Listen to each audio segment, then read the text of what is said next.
Where's my focus going? I can always be upset about something. Where do you tend to focus more? Your past, your present, your future. We all spend all three, but where do you spend more of your time? Most of us who are achievers tend to focus on the future, but all the joy is in the present. The majority of people spend a lot of time in the past. And the problem is you can't change it. You're constantly focused on what's missing versus what you have. You're focused on what you can't control. And there's two worlds, right? The external world, the internal world. We can't control the external world, we can influence it. The part we can control is what's going on inside of us. And that we can control what we focus on. We can control the meaning. We can decide the meaning. We're the meaning makers, and we can decide what to do. And when we make those three decisions, we're in control of our life, and all the anxiety and bullshit tends to go away, especially if we're trying to do that to serve something more than ourselves. Because you can't serve something more than yourself and not benefit. When you want some self-esteem, do something worthwhile beyond just yourself.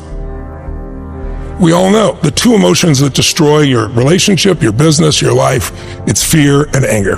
Those are two extremes. You can't be grateful and fearful simultaneously. You can't be angry and grateful simultaneously. But like you look at somebody like Steph Curry, and you see this guy who, to shoot the ball from almost half court. So he doesn't even look. He turns around and just waves because he knows it's in already. And there's swish and the crowd goes crazy. And people look at that and go, he's unbelievable. He's unbelievable. He's unbelievable. He's the greatest three-point shooter in history. There's no one like him. But what they don't pay attention to is that isn't like a little gift. He shoots 500 shots every single day, never less than that, 7 days a week. For more than 15 years, his 15-year professional career, he's been doing it since before he was in college. His dad really trained him. So think of that, 3,500 shots a week, 168,000 shots in a year, 2 million shots in his 15-year NBA career, so he can make 3,600 shots. Not even 1/10 of 1%. I tell people, you get rewarded in public for what you practice in private. I think everything happens for a reason. I think there's a higher purpose. I think it's my job to find it. I think that life happens for us, not to us, but it's our job to figure it out.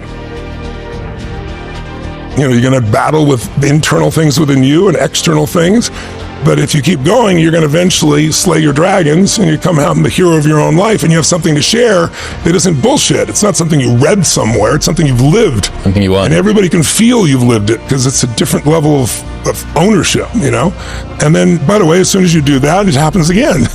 You're called on another journey. You have a new level of challenge that you need to go on. It just never ends, but it makes life really, really beautiful. How can people who are always very hard on themselves learn to build up their self-esteem a little bit more? I don't know if self-esteem is the answer. I don't think it's bad to be hard on yourself, as long as you also celebrate when the victories happen. But so many people will tell you, I have poor self-esteem because when I was a kid, people said this to me and that to me.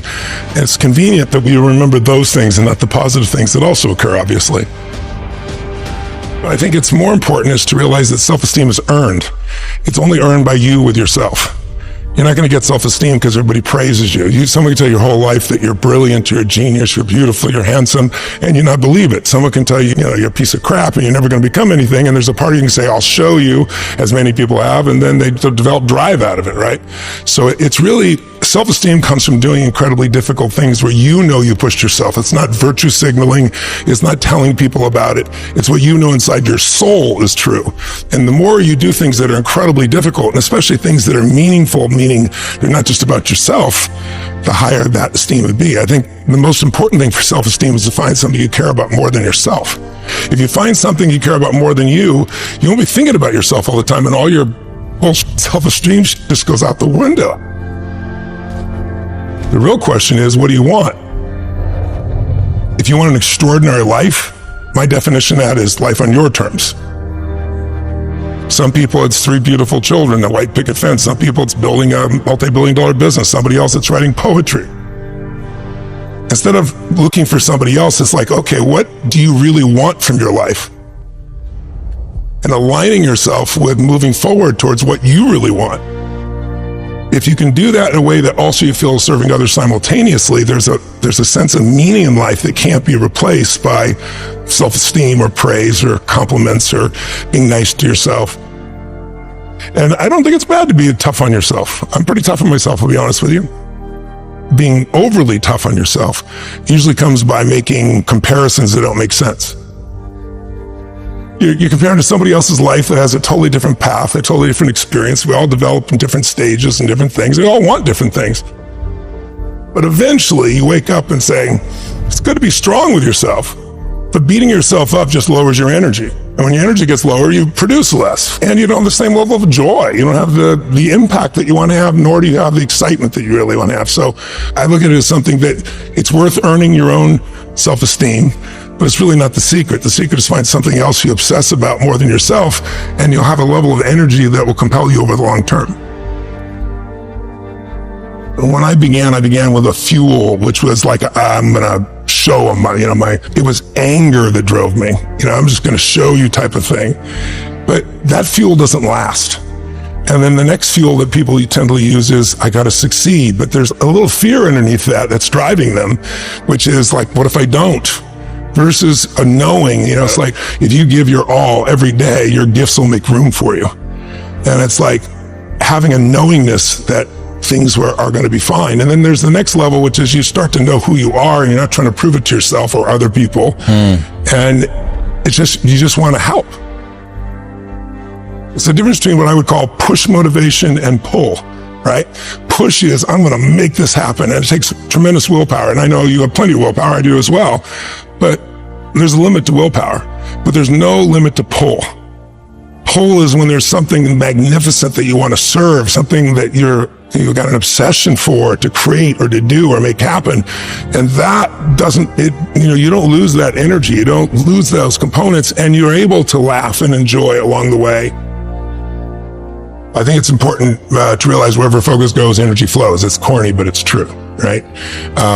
In fact, maybe an easier way of saying it is, we don't experience life. None of us do.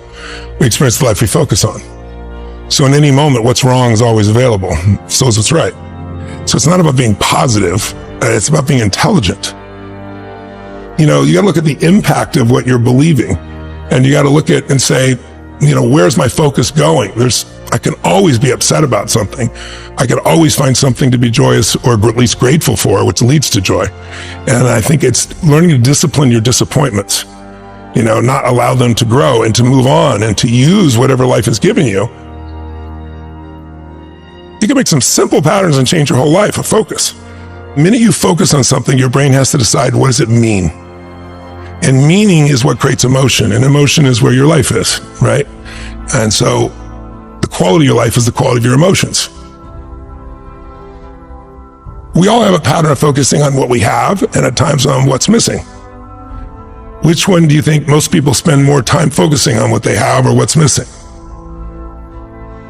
You can engineer your life to have more happiness, but I think the real challenge is thinking so hardly about being taken seriously just represents your fears, right? It's like, I think spiritual development, when people talk about spiritual, not religious development, spiritual development is the level of comfort you can have with just being your real self. And I think that's not an easy task, because we all are trying to be something, but we already are that something we're trying to be. That doesn't mean you can't be better, but it's like accepting and appreciating what you really are, and instead of projecting, something else, takes a lot of pain out of your body, takes a lot of wasted energy out. It gets a lot of fears to just disappear. And I don't have an easy path for that. I think it's the hero's journey. I feel if I work my ass off, now I've done my part, okay, now come through me, let's do this, and it tends to flow. Life happens to me, or I happen to life, but life happens for me. Yes, not to me. Yeah, is a wonderful reframe. Yeah, I really believe it. But you got to dig for it. It's not easy. It's got to be earned, right? Like wishing for confidence without competence is just delusion. You have no evidence to say that you can do this thing. If you want freedom, if you value freedom, you can't possibly have it as long as you play the victim role. None of that makes you who you are. None of that controls where you are in your life.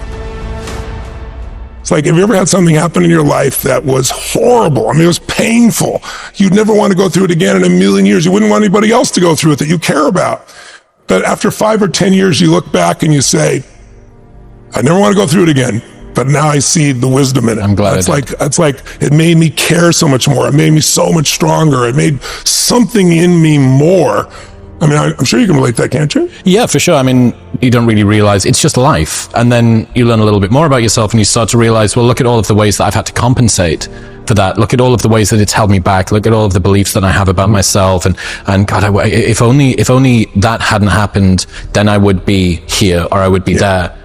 And then you realize, well, the light side of all of that dark stuff is usually the stuff that I'm most proud of myself for. Yes. So the fact that you were maybe a little bit alone in childhood means that you're very self-sufficient when you're an adult. Or the fact that you didn't have anybody to support you means that you have no concern about working on your own and continuing to take a bet on yourself, so on and so forth. So you end up having this really strange loop where you go from unconscious incompetence in that you've somehow been through something that you really hate, to this sort of awareness of how it's held you back, to this awareness of how it's propelled you. And then you have to get to this really difficult place, which is, okay, so this is a thing that I kind of wish hadn't happened, and yet I'm grateful that it did. And it's like a psychological superposition that you need to hold in your head at the same time. You can't collapse it down into one. You need to hold both of these things. It's like, yeah, that's like, that shouldn't have happened. Like, I really wish that, and had you have been able to see you, had you at 36 have been able to see you at 12, you'd have picked them up and given them a hug and said, I believe in you and you don't deserve this, but it needs to happen to you. It was meant to be. Now, I don't believe like everything's meant to be. I think situations are meant to be, and then it's our job to choose how we're going to use them or be used by them, right? I think that's the difference. But I think, we get easy times and tough times. Why is that important? It is incredibly peaceful if you've done the job in the beginning because you know who you are. Now you have an amazing life.